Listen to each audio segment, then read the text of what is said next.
أفلا يتدبرون القرآن ولو كان من عند غير الله لوجدوا فيه اختلافا كثيرا أفلا يتدبرون القرآن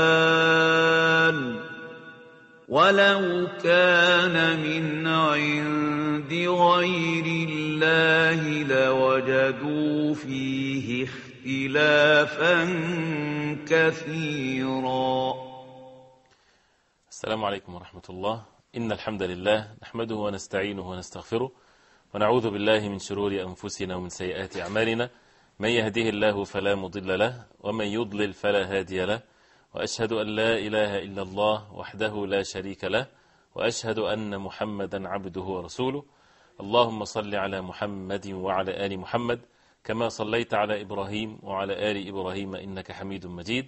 اللهم بارك على محمد وعلى آل محمد كما باركت على إبراهيم وعلى آل إبراهيم في العالمين إنك حميد مجيد. Welcome to the program where we ponder over the verses of the Qur'an for the benefit and the reason that we need to hold fast to the book of Allah, applying the order from Allah subhanahu wa ta'ala, كتاب أنزلناه إليك مبارك ليدبروا آياته وليتذكر أولو الألباب, that this is a blessed book that Allah subhanahu wa ta'ala revealed. For what purpose? For people to ponder over its verses. And this is our job, and this is what this program is for us to ponder and to look deeply into the verses of the Qur'an, to try to see what Allah subhanahu wa ta'ala wants from us, whether regarding to our deeds done by our hearts, the things that we say with our own tongues, and the things that we do in our life, in all of our affairs on the face of earth, in all of our relationships, whether it's towards our own selves, or our families, wives, husbands, children, neighbors, people at work, people with you in school, those who are elders, the young, the enemies, the friends, the Muslims, the non-Muslims, all of our affairs, all of the things that we do in our life, whether it's speech, whether it's action, whether it's a state that we are in, we are in need to know what Allah subhanahu wa ta'ala wants from us, so that we act according to what Allah subhanahu wa ta'ala wants from us. And this is how we seek this guidance. And this is how we need to change our lives, to get to know what Allah subhanahu wa ta'ala wants from us, because we are servants of Allah. That we do not live our lives based on our own desires, but we live our lives according to what Allah subhanahu wa ta'ala, the creator of the heavens and the earth, He wants us to be. And this is the intentions, and we ask Allah subhanahu wa ta'ala to give us sincerity and truth and truthfulness, and for Him subhanahu wa ta'ala to show us the truth and to show us the way of the Prophet alayhi salatu wasalam. Today inshallah ta'ala with verses number 4 and 5 in the beautiful surah of Surah Al-Fatiha, the best surah, the most virtuous chapter in the Qur'an, as the Prophet alayhi salatu wasalam said. We need to look closely in these two verses. مالك يوم الدين إياك نعبد وإياك نستعين. مالك يوم الدين. Malik meaning the owner. And in another recitation, which is a correct recitation, Malik يوم الدين. Both are correct. Malik and Malik. Malik with an alif after the mim, Malik يوم الدين, means the owner of the day of judgment. Malik يوم الدين, the ruling judge of the day of judgment. And both correct, of course, and it both actually enrich the meaning. What is the meaning of Malik? Malik meaning the owner. And this is an attribute of Allah subhanahu wa ta'ala, that He is the owner of all things. Everything is owned by Allah subhanahu wa ta'ala. The human being, all that exists, everything is owned by Allah subhanahu wa ta'ala. And that is a belief, and also with it comes the practicality of it, the effect of it in the heart of a Muslim, that we are owned by Allah subhanahu wa ta'ala. That means we do not have a say or the freedom to do whatever we want. We need to fulfill the orders of Allah subhanahu wa ta'ala, and this is the real freedom. The real freedom is to realize that and to submit ourselves to Allah subhanahu wa ta'ala. When we say, for example, you own certain amount of money, and we have ownership, we own things in this life. This ownership is deficient. Why is it deficient? Because, and it's not complete, it's not perfect, because we have to die at a certain point of our life. We have to depart from this earth. Nobody claim whatsoever that they would live forever. And whatever we own, whatever we accumulate, one day we have to leave it behind. When we leave it behind, it's not us, it's not ours anymore. It belongs to someone else. Then others would have ownership of it, whether it's our offsprings or whatever there is. So it's not really the real ownership, because the real ownership, it's something that stays forever. So as a result of that, we believe, and we have to have this feeling in our hearts, that we basically are entrusted with the creation of Allah subhanahu wa ta'ala, with the things that we own, so that Allah subhanahu wa ta'ala will judge us according to the things that we own, whether we dispose it in the proper way, to be servants of Allah subhanahu wa ta'ala, or whether we abuse this amana, this trust that Allah subhanahu wa ta'ala entrusted us with. So we need to change the way that we look at things. Your money, yes, you own this money, and in Islam, there's no such a thing as shared ownership. But each person has his ownership, and it's respected. No matter how much you own, even if it's millions, that's your money. Yes, it's your wealth. But this is when it regards or versus one another. But when it comes to our behavior, our attitude towards our wealth, we believe that it's owned by Allah subhanahu wa ta'ala. So how do we earn it? It's something that we have to believe, and we have to act according to what Allah subhanahu wa ta'ala wants us, and show us how to earn our wealth from permissible sources, not from something that is evil for us, harmful for us. And we also need to know how to spend it in the cause of Allah subhanahu wa ta'ala, how to use it for the sake of Allah subhanahu wa ta'ala, because it's owned by the creator of the heavens and the earth.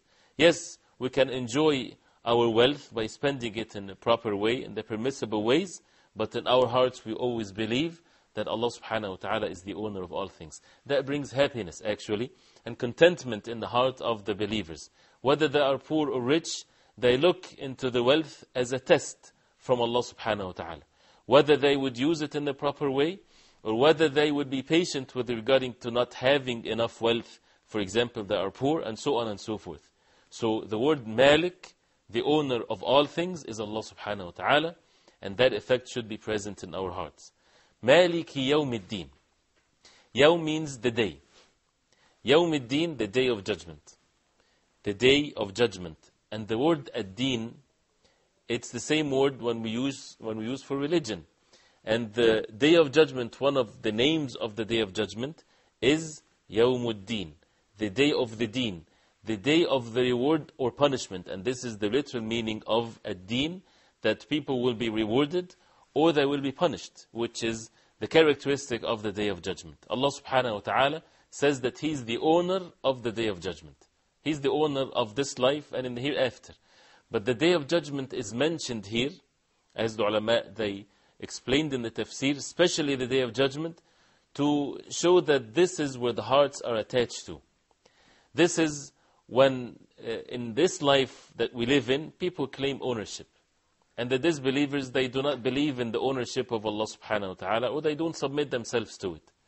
But when it comes to the day of judgment, not even a person would claim any ownership, because people then would realize the reality of all things, and all ownership will be taken away from them. Even the deficient ownership won't be there. The same thing when it comes to the other meaning of Maliki Yawmiddin, that He is the ruling judge in the day of judgment. People might have some ruling status on the face of earth. They can be kings, presidents, owners of things, and they have authority over people, over things. But in the day of judgment, there is no ownership. There is no status. There is no ruling over others. Everything is owned and ruled by Allah subhanahu wa ta'ala. He subhanahu wa ta'ala is the one that will judge among people.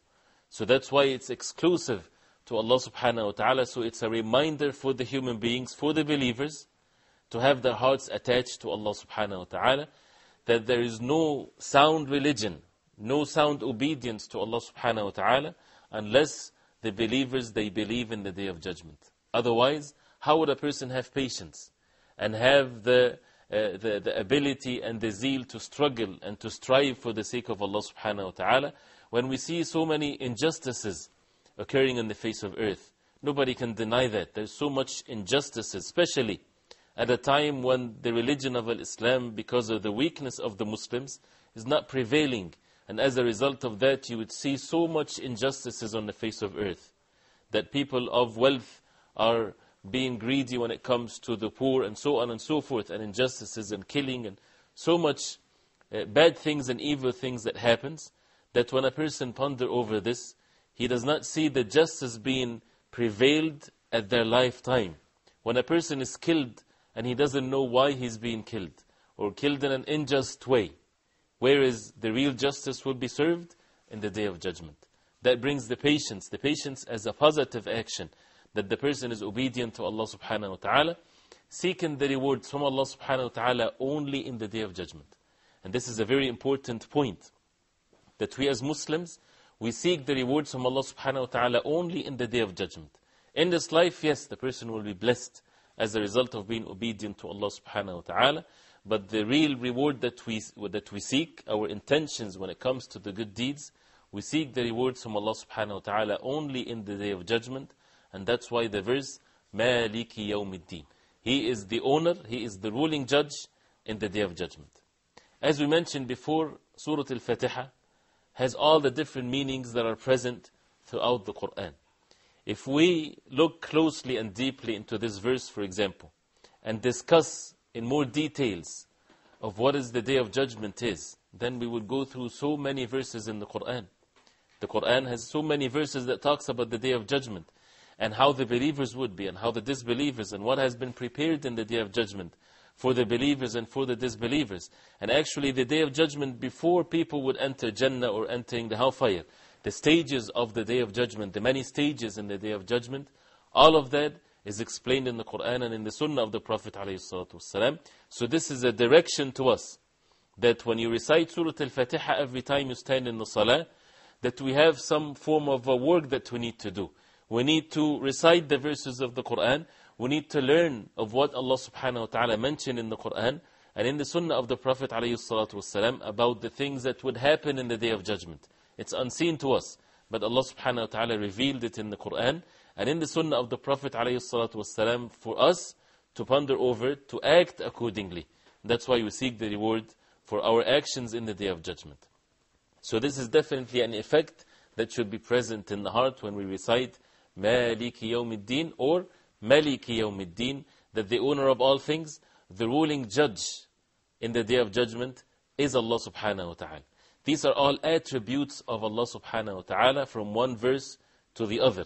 So when we say Alhamdulillahi Rabbil Alameen, that Allah subhanahu wa ta'ala, the one to be worshipped with perfect love and perfect submission, He is the Rabb, He is the owner, He is the sustainer, He is the provider. He is the one that in His hands is life and death. And He is the owner of all that exists. Ar-Rahman Ar-Rahim, we subject ourselves to the mercy of Allah subhanahu wa ta'ala, that He created us to have mercy on us. So that we would subject ourselves to the mercy of Allah subhanahu wa ta'ala.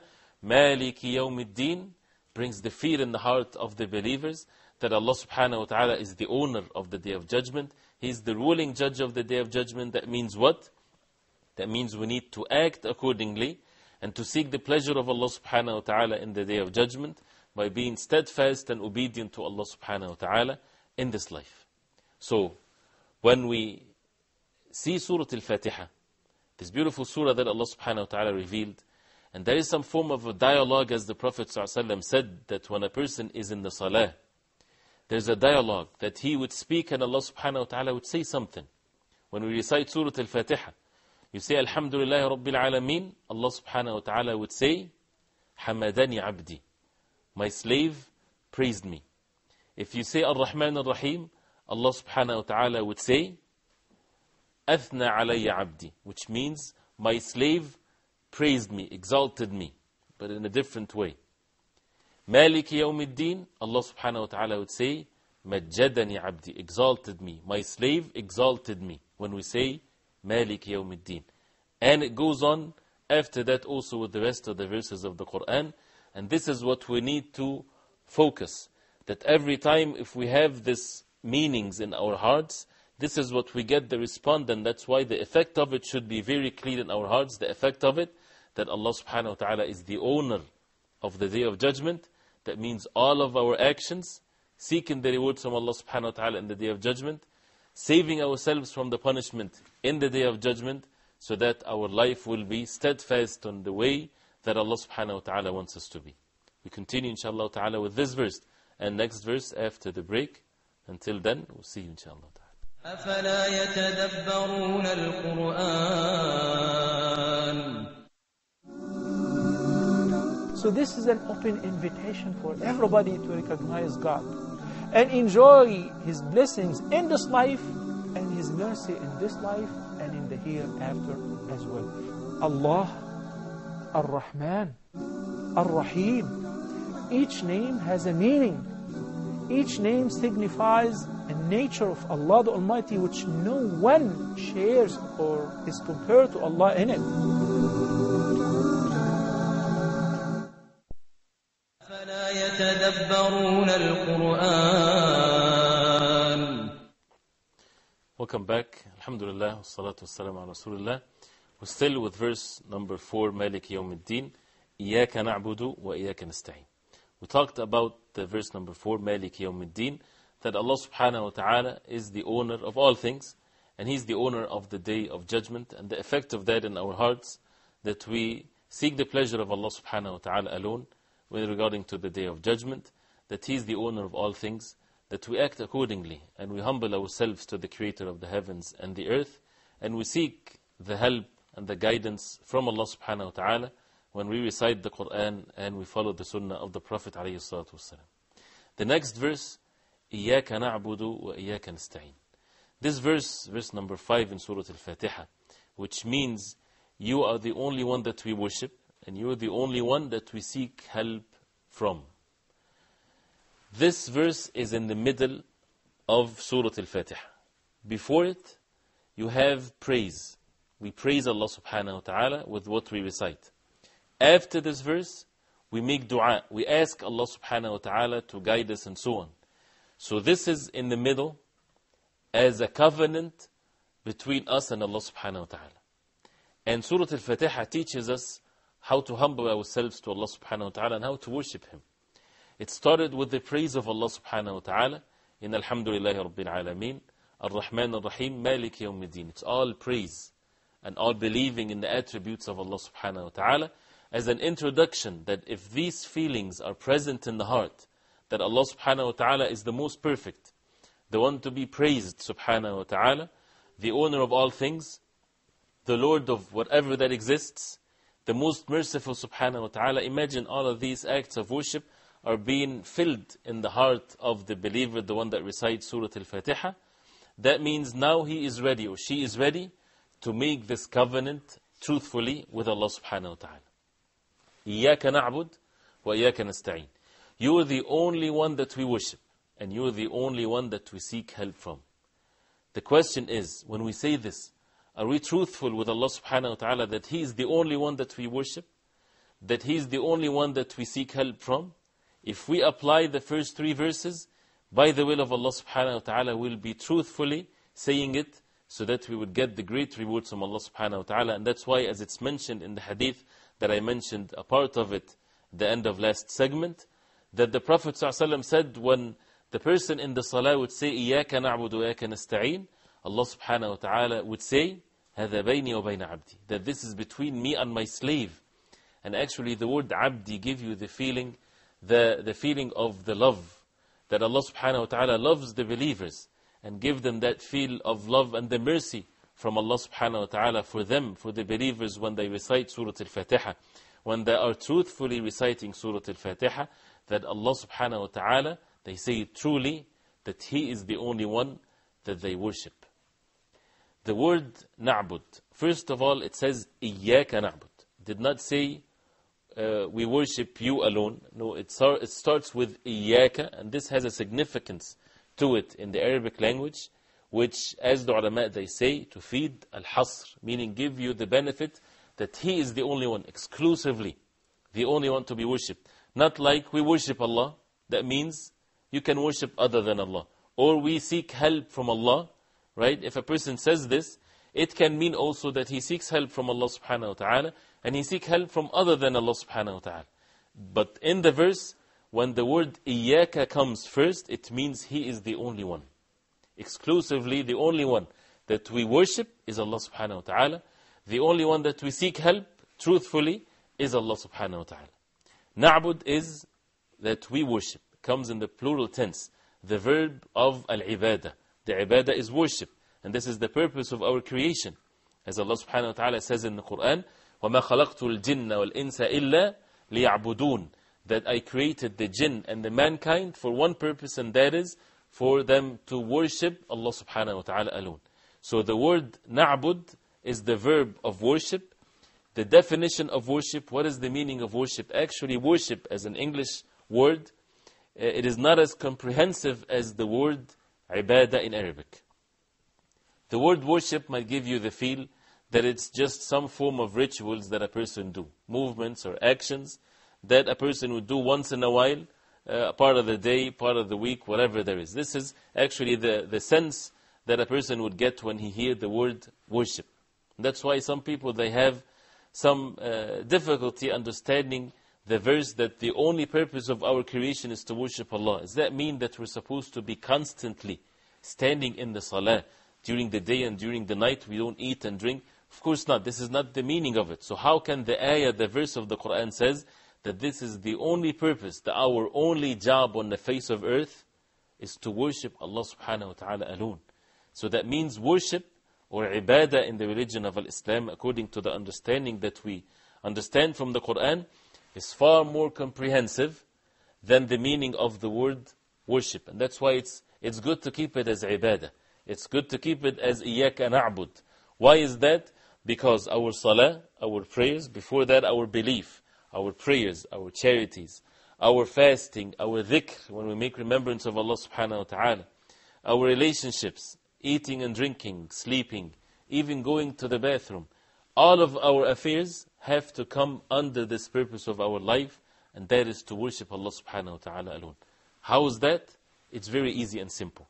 By just following what Allah subhanahu wa ta'ala ordered us. So our beliefs is according to what Allah subhanahu wa ta'ala showed us in the Qur'an and the Sunnah of the Prophet sallallahu alaihi wasallam. We do the acts of worship that Allah subhanahu wa ta'ala ordered us to do in the most perfect way. We give the charity as Allah subhanahu wa ta'ala ordered. We fast, we make remembrance of Allah subhanahu wa ta'ala. We are kind to others. We are kind to the neighbors. All these types of relationships, we do it according to what Allah subhanahu wa ta'ala ordered. When He said subhanahu wa ta'ala in the Qur'an, وَقُولُوا لِلنَّاسِ حُسْنًا. Speak to people with all that is good. This is by itself a very general term, a general order from Allah subhanahu wa ta'ala that we're supposed to humble ourselves to it. Anything that is of goodness, we're supposed to speak to others with it. The same thing when it comes to eating and drinking. Everybody eats and drinks. But when it comes to the believers, because they know that they have been created only to worship Allah subhanahu wa ta'ala alone, they eat from the provisions from Allah subhanahu wa ta'ala. They have a belief in it, that this food that you're eating has been written for you, that this is your provisions. From who? From the owner of the heavens and the earth, from Allah subhanahu wa ta'ala. So when the Muslim eats and he says Bismillah before he eats, in the name of Allah subhanahu wa ta'ala, that this is a blessing from Allah subhanahu wa ta'ala, we don't have the power to provide for our own selves. How many people they get together to fix the piece of bread that you would eat, for example, from the farm all the way to the manufacturers of flour, for example, and the bag that you would have the bread in, and so on and so forth. All of these people, they get together by the power of Allah subhanahu wa ta'ala to provide, in which the provision is from Allah subhanahu wa ta'ala alone, and the same thing for everything else. So the believers, when they eat and they drink, and when they say Bismillah in the name of Allah, and after they finish, they follow the Sunnah of the Prophet ﷺ, and they would praise Allah subhanahu wa ta'ala, saying Alhamdulillah, alladhi at'amana wa saqana, and so on, that they praising Allah subhanahu wa ta'ala. That means they are in constant worship and ibadah of Allah subhanahu wa ta'ala. That they would eat so that they will be able to stand in the salah and make ibadah. Otherwise, the way that Allah subhanahu wa ta'ala created us, that we need to eat and drink. For what purpose? To be able to establish the salah, to enjoin good and forbid evil, and to make the truth prevail, and to forbid the falsehood and so on. All of that needs physical energy, and we get that by eating and drinking. We have to get rid of the waste that we would have in our bodies. This is also something done for the sake of Allah subhanahu wa ta'ala. And if we follow the way of the Prophet alayhi salatu wasalam, we would get the rewards. Why? Because we do this only for the sake of Allah subhanahu wa ta'ala alone. So basically, al-ibadah is such a comprehensive word that encompasses everything in our life, whether it's speech or action, whether it's something that is done inwardly or outwardly. So everything is basically supposed to be acts of worship. And that's why the ulama, and again it might be a little bit dry when you hear these types of things, but it's important to comprehend it well and to refer back to these general terms, because it makes it easy in our life. When we recite the Qur'an and the Sunnah of the Prophet ﷺ, that we would find that the rulings are basically 5. That everything that you do in your life has to be one of these 5 rulings. You are either doing something that is an obligation, and again we get to know this from the Qur'an and the Sunnah of the Prophet ﷺ, or you're doing the opposite of that, which is the haram, the forbidden things, or doing something that is recommended, that if a person, if he does, he would get rewards. If it's not done, a person won't get a sin, the recommended acts. And the opposite of the recommended acts is the disliked acts, the makruh. Although the makruh, if a person doesn't do it, he would get a rewards for not doing it. And if he does it, he won't get a sin. This is disliked. It's not haram. It's not into the level of a sin. And the 5th ruling is al-mubah, the permissible things. Eating, drinking, and so on and so forth. And all of this is part of our religion. We get to see how to do it and how to do it in the most perfect way according to the way of the Prophet ﷺ. So when it comes to the obligations, we do it in the most perfect way. When it comes to the haram, the forbidden acts, we stay away from it. This is an act of worship, to stay away. Although you're not doing anything, but this is an act of worship. And when it comes to the recommended acts, we do it to the best of our capacity. And the disliked acts, we stay away from it to the best of our capacity. And when it comes to the mubah, to the permissible acts, we do of it according to the moderation of it, and according to the sunnah of the Prophet ﷺ, you would find all of our affairs will be according to the purpose of our life, and that is to worship Allah subhanahu wa ta'ala alone. So as a result of that, who is the one that we worship? Allah subhanahu wa ta'ala. The one that we make dua and supplication to is Allah subhanahu wa ta'ala, none but Allah subhanahu wa ta'ala. The one that we pray to is Allah subhanahu wa ta'ala, and so on and so forth. So He's the only one worthy of worship. So any order comes in the Qur'an later on, Ya ayyuha alladhina amanu, O you who believe, then what comes after it, it's an order from Allah subhanahu wa ta'ala, something that we are forbidden to do, we submit ourselves. Why? Because we've been created only to worship Allah subhanahu wa ta'ala, and this is the worship. Actually, the Prophet ﷺ, again, to show the virtuousness of Surah Al-Fatiha, he said in the hadith that I mentioned with regarding to what Allah subhanahu wa ta'ala responds to a person when he's reciting Surah Al-Fatiha, the Prophet ﷺ said that Allah subhanahu wa ta'ala said, قَسَّمْتُ الصَّلَاةَ بَيْنِي وَبَيْنَ عَبْدِي نِصْفَيْن, that the salah has been split between me, between Allah subhanahu wa ta'ala and His slave, and my slave, into 2. And the salah here refers to the Fatiha, to Surah Al-Fatiha. So Allah subhanahu wa ta'ala called Surah Al-Fatiha as-salah, to show that the Fatiha is the prayer, how it is an important part of our prayer, and how it's a pillar of our prayer, and that's how we worship Allah subhanahu wa ta'ala with Surah Al-Fatiha, and with all the different orders from Allah subhanahu wa ta'ala. So the word إِيَّاكَ نَعْبُدُ, He's the only one that we worship, وَإِيَّاكَ نَسْتَعِينَ, and you are the only one that we seek help from. Worship comes first because this is the purpose of our creation, and seeking help from Allah subhanahu wa ta'ala comes right after that. We need power to do things. We need definitely the help from Allah subhanahu wa ta'ala. Because the power that we have to even lift our hands is owned by Allah subhanahu wa ta'ala. And He is the provider for this power. So as a result of that, we need the help from Allah subhanahu wa ta'ala to be able to establish the first part of the verse, which is the ibadah. You know that the orders of Allah subhanahu wa ta'ala are many in the Qur'an and in the Sunnah of the Prophet alayhi salatu wasalam, that we have to take many measures to fulfill the orders of Allah. And that's why the religion of Islam is such a dynamic way of life. that we cannot be lazy. We have to, when it's time for the salah, we have to take certain measures. We have to purify ourselves from impurities. We have to adorn ourselves with the wudu and perform the wudu. Physical actions that for us need to do. We have to, as men, to go to the masajid, to the houses of Allah, to make the salah. This is all needs some effort, needs some power for the person to do that. To stand and to make ruku' and to make sujood. For the hearts to be in state of humbleness. For the hearts to have the sincerity. To seek the pleasure of Allah subhanahu wa ta'ala alone. All of that needs so much power and help and guidance from the Creator of the heavens and the earth.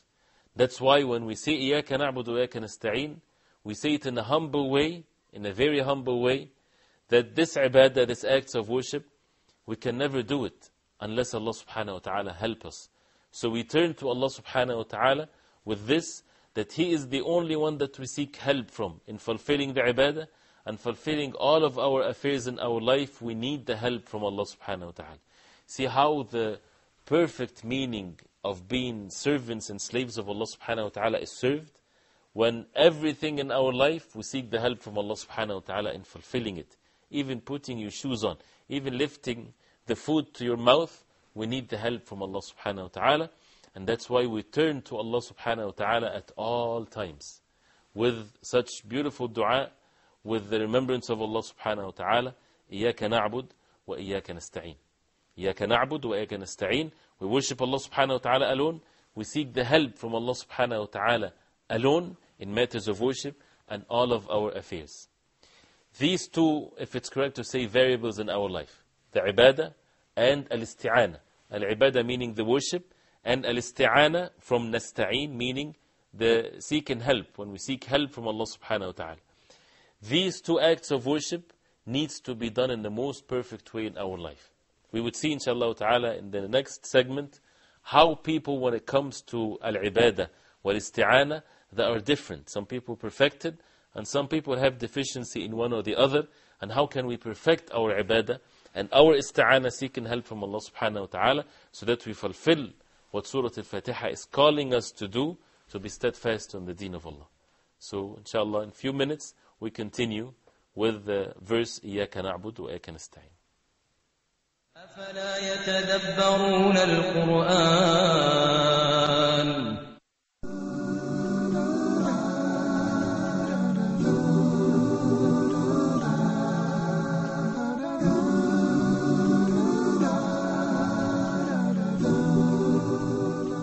Who should you marry? When is it time for divorce? I want my children to love Islam, but I don't know how. The Qur'an and Sunnah has the answer to these questions and more. To find out what those answers are, check out Family Issues and see the difference clear guidance makes.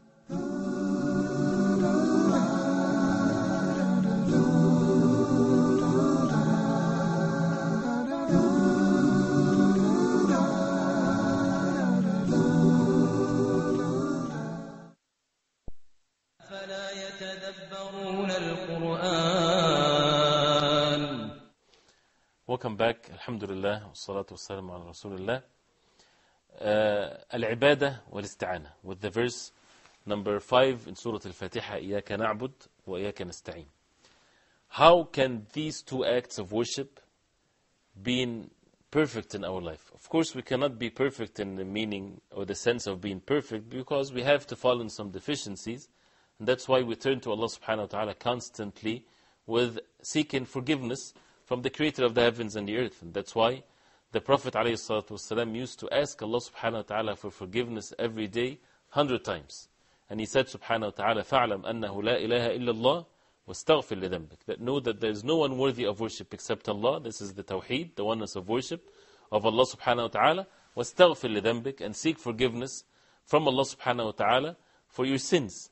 So this is the practicality of the deen of Islam. We are human beings. And this Qur'an is from Allah subhanahu wa ta'ala to the human beings, that they should not be in state of despair from the mercy of Allah. They need to constantly repent to Allah subhanahu wa ta'ala, and always asking Allah subhanahu wa ta'ala for forgiveness. So al-ibadah wal-isti'ana. Ibn al-Qayyim rahimahullah, he mentioned that people with regarding to al-ibadah, the worship and seeking help from Allah subhanahu wa ta'ala, which is al-isti'anah, are of 4 categories.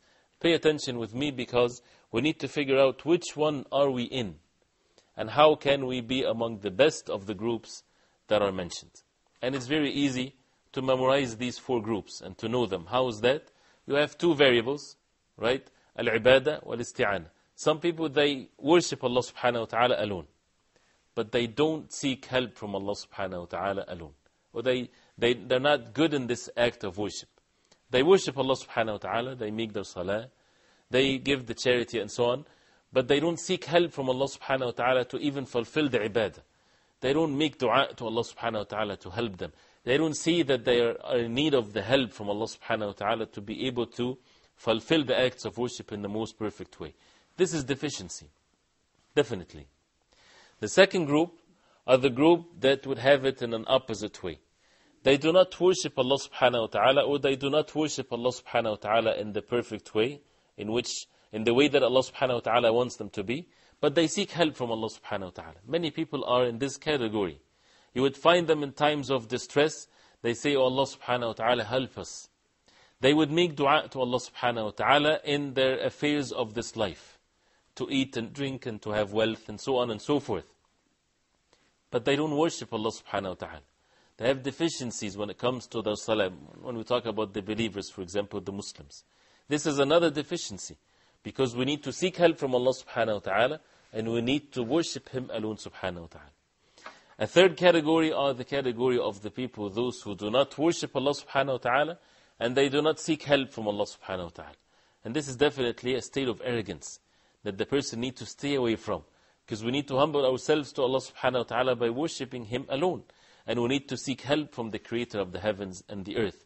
So a category of people, the disbelievers and the like of them, they do not worship Allah subhanahu wa ta'ala, and they do not seek help from Allah subhanahu wa ta'ala. A lot of the Muslims, when they have the title as being Muslims, but you won't find them establishing the salah, the prayers. They don't seek help from Allah subhanahu wa ta'ala. What is the benefit of just having the title as a Muslim? A Muslim meaning that he or she submitted themselves to Allah subhanahu wa ta'ala. This is the meaning of it. In what sense that we submit ourselves to Allah subhanahu wa ta'ala? In beliefs, in actions. So we worship Allah subhanahu wa ta'ala alone, we seek help from Allah subhanahu wa ta'ala, and this is how we submit ourselves to the Creator of the heavens and the earth. So this is definitely not a good group.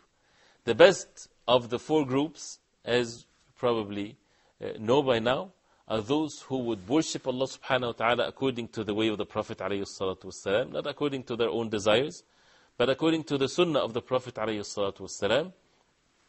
And they seek help from Allah subhanahu wa ta'ala alone, with regarding to matters of their salah, and in general, in all of their affairs. The Sahaba radiallahu anhum, they used to seek help from Allah subhanahu wa ta'ala with even the salt that they put on the food. Or if their shoes, for example, need some repair, they would seek help from Allah subhanahu wa ta'ala. And that doesn't take more than a state in our heart to be in, and for our dua. Constantly we need to make dua to Allah subhanahu wa ta'ala. As the Prophet ﷺ said, الدعاء هو العبادة. That the dua is the ibadah. The dua is the ibadah. Why? Because you're either making dua, that praising Allah subhanahu wa ta'ala, or you're making dua seeking help and seeking goodness from Allah subhanahu wa ta'ala, and both are dua. Both are dua, and both are acts of worship. So when we say إِيَّاكَ نَعْبُدُ وَإِيَّاكَ نَسْتَعِينُ, we need to perfect it. We need to worship Allah subhanahu wa ta'ala according to the orders of Allah in the Qur'an and the Sunnah of the Prophet alayhi salatu wasalam. And we need to seek help from Allah subhanahu wa ta'ala alone. Seeking help from Allah, that brings the subject of a tawakkul, putting trust in Allah subhanahu wa ta'ala. Putting the trust in Allah subhanahu wa ta'ala, meaning that our hearts is firm on the belief that everything is owned by Allah subhanahu wa ta'ala, that He is the all-hearer, the all-seer, that He hears our dua, that we need to be obedient to Him, and we seek help from Him alone, and we take the means, we take the physical means, but we are content that everything is owned by Allah subhanahu wa ta'ala, and all the affairs of the people are controlled by Allah subhanahu wa ta'ala. So as a result of that, we would do what Allah subhanahu wa ta'ala ordered us, and usually the issue comes when there is some form of opposite or contradictions when it comes to This is the order of Allah, establish the salah on time. And you have a materialistic needs in this life, whether it's your work, your job, or being lazy, or whatever there is. Who would you put forward when it comes to these times where it's a test from Allah subhanahu wa ta'ala? If we put forward the orders of Allah subhanahu wa ta'ala, you need to have and to put the trust in Allah subhanahu wa ta'ala when you're doing that. Why? Because you might leave some form of a great deal that you would break in matters of investments, because the adhan is being called and you need to make salah. So you have to have the trust in Allah subhanahu wa ta'ala that Allah subhanahu wa ta'ala is the provider, that He is the one that provides for you. You just take the means. But He ordered you now to establish the salah, and He is the one that ordered you to seek His provisions, so He will provide for you. And you already taken the means. You're not staying at home making dua that Allah subhanahu wa ta'ala provides for you, and you don't take the means. No, of course you take the means, but the orders of Allah subhanahu wa ta'ala comes first. You don't deal in what is haram. You don't buy and sell in something that is evil and it's forbidden for us. Why? Because you are an obedient slave to Allah subhanahu wa ta'ala. So putting the trust in Allah subhanahu wa ta'ala in all of our affairs is a result and a practical benefit that we would learn from إِيَّاكَ نَعْبُدْ وَإِيَّاكَ نَسْتَعِينَ. Seeking help from Allah subhanahu wa ta'ala in all of our affairs, and we need to practice that gradually. This is something that would change our whole entire life, because we are in need of Allah subhanahu wa ta'ala for all of our affairs. Also, we got to learn that al-ibadah levels, and we have to try our best to go from one level to the other to establish the deen of Islam in our life in the most perfect way. The Prophet ﷺ mentioned in the authentic hadith that in hadha deen mateen, that this religion is very strong. So go into it with gentleness. So go into the levels of ibadah, the levels of worship of Allah subhanahu wa ta'ala with ease and gentleness, so that you don't quit in the middle. Because we need the patience, and we need the steadfastness, and we need the help from Allah subhanahu wa ta'ala, because He's the one that bestows His mercy unto the believers to be steadfast on the deen of Allah. You see, many of us, we would say we wish that we are steadfast on the deen of Islam. Many of those who commit sins, they would say we wish that we'll be steadfast on the deen of Allah. And this is something that is of their good nature. They want to be steadfast, they want to be religious and righteous and so on. But they have so much temptations, or the environment that they live in is such a tough environment, and so on and so forth. So they don't know how to do things and how to be steadfast in the deen of Allah. You need to turn to Allah subhanahu wa ta'ala sincerely, truthfully. And if we turn to Allah subhanahu wa ta'ala sincerely and putting the trust in Allah subhanahu wa ta'ala. One of the sisters, she had a question, and she sent that question to the program with regarding to her life, and her job, for example, makes it difficult for her to wear hijab and things of that nature. This is the cure to our diseases.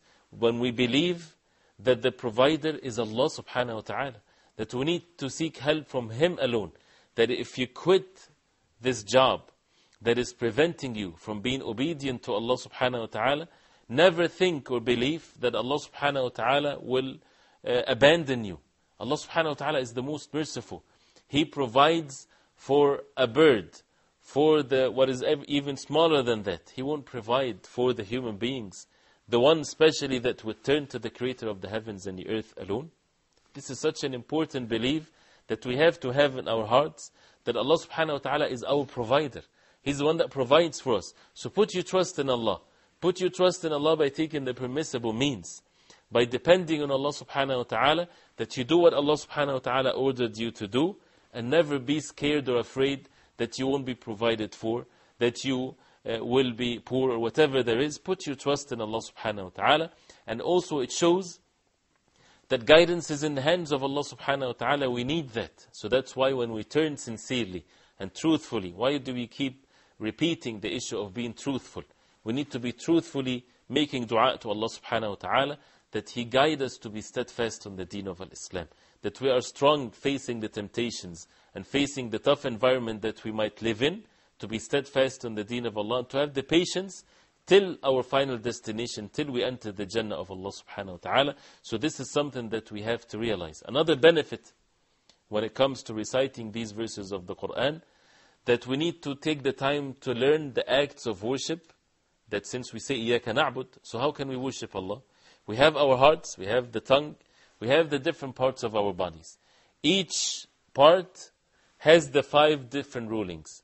There is the permissible acts, there is the obligations, there is the sinful acts, there is the recommended acts, and there is the disliked acts. This is with regards to the deeds of the heart, with regards to what we say with our tongue, with regards to what we do with our different parts of our body, and all of that is laid clearly mentioned in the Qur'an and the Sunnah of the Prophet ﷺ. We cannot figure that in an hour or so. We need to take the time, day after day, week after week, to learn gradually, and every time we learn something, we apply it in our life, we do the best we can, and we seek help from Allah subhanahu wa ta'ala, because you can't do it alone. We need the help from Allah. You have enemies, you have the shaitan whispering, we have the physical enemies from the human beings, and our own self that tends to be ignorant in many cases and many times, as Allah subhanahu wa ta'ala mentioned in the Qur'an, إِنَّ عَرَضْنَا الْأَمَانَةَ عَلَى السَّمَوَاتِ وَالْأَرْضِ وَالْجِبَالِ فَأَبَيْنَ أَن يَحْمِلْنَهَا وَأَشْفَقْنَ مِنْهَا وَحَمَلَهَا الْإِنسَانُ إِنَّهُ كَانَ ظَلُومًا جَهُولًا. That the human being is ignorant and he is unjust. We need to lift from ourselves this characteristics of being ignorant by learning what Allah subhanahu wa ta'ala wants from us. We need to lift the negative characteristic of being unjust by doing righteous good deeds. So we have to put the effort. It doesn't come by default. We have to do something. We have to be patient in applying the orders of Allah.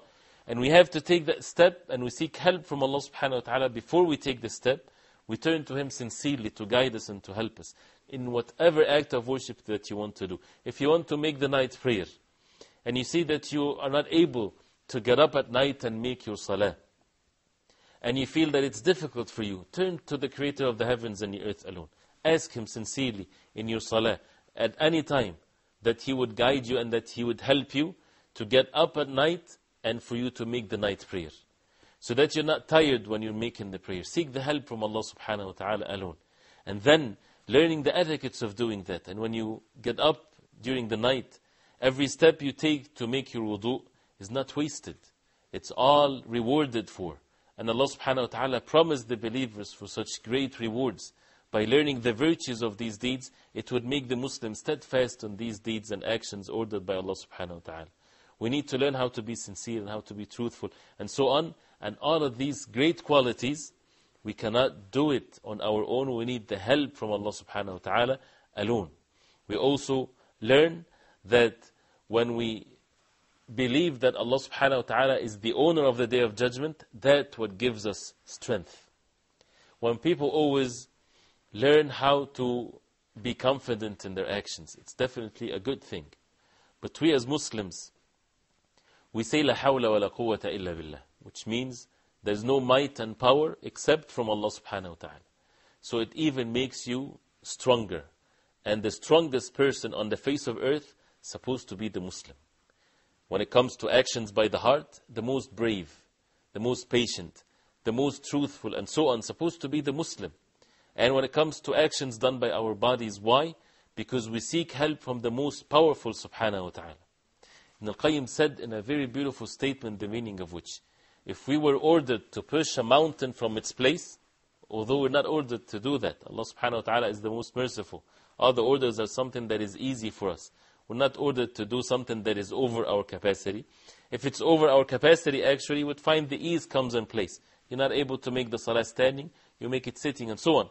So he said, if you were ordered to push a mountain from its place, if this was the order from Allah subhanahu wa ta'ala, and of course it's not, but if it was, if you put your trust in Allah subhanahu wa ta'ala, you will do it. That means what? That means in all the orders from Allah subhanahu wa ta'ala, just put your trust in Allah. Seek help from Allah subhanahu wa ta'ala alone. Be truthful about this. Take the means. You would find that the religion of Islam is so easy to be practiced. And you will have the joy in this life and in the hereafter as a result of being steadfast on the deen of Allah subhanahu wa ta'ala. We need to ponder over these verses. And we need to continue with Surah Al-Fatiha. And now we are at a point where after that it's the dua, the beautiful dua in Surah Al-Fatiha that we will talk about inshallah ta'ala if Allah subhanahu wa ta'ala give us life next week. And please send your questions, your comments, your concerns, your suggestions even, for us to make this program more benefiting and for us to act according to the Qur'an so that we fulfill the purpose of our life, and that is to worship Allah subhanahu wa ta'ala alone. We ask Allah subhanahu wa ta'ala to adorn our hearts with the words of Allah, the Qur'an, and see you inshallah next week. وصلى الله وسلم وبارك على محمد وعلى آله وصحبه وسلم والسلام عليكم ورحمة الله وبركاته. أفلا يتدبرون القرآن ولو كان من عند غير الله لوجدوا فيه اختلافا كثيرا. أفلا يتدبرون القرآن ولو كان من عند غير الله لوجدوا فيه اختلافا كثيرا. أفلا يتدبرون القرآن ولو كان من عند غير الله لوجدوا فيه اختلافا كثيرا.